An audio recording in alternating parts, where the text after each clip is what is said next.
Sir. Charot.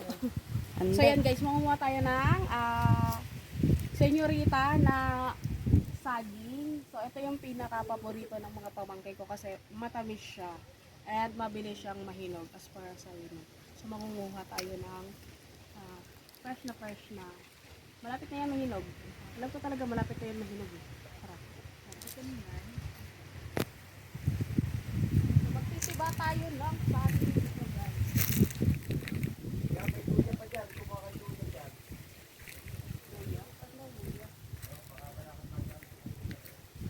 So, gaya natin si Diyos Charot. Hindi ako kakayanin dito.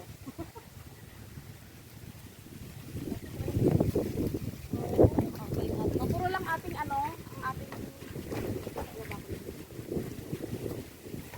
Ay, sige. wala ko kaya guys. So, ano na lang natin siya. Doon ka banda rin. Ito yung camera ko, turuan natin kung saan siya pupwesto. Dito siya. Papunta na dito. So, ganito pagtiba nitong saging. Dito lang tayo, hindi na natin anuhin yung puno niya. Pero iba, tinitiba yung puno.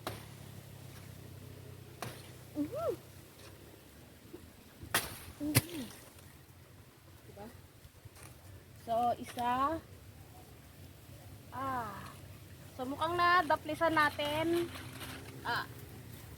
Nadaplisan natin ang Ano? Isang sag. Madilim dito. ay puta.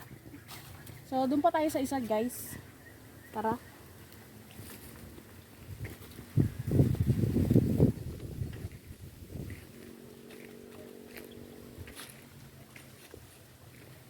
So, ito pa isa. So, one shot lang kailangan natin para makuha to. Para hindi na maraming dagtang tumulo. 1, 2. Ay! Charot. Alam mo, ano yun? Yeah. Parang. So, ito na yung ating senyorita. So, naunahan tayo ni Joan Lao dun sa may saba. Aray ko.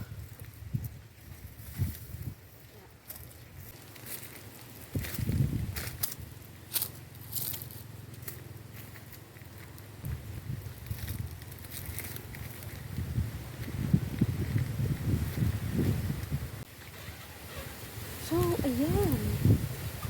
Ang ating natiba.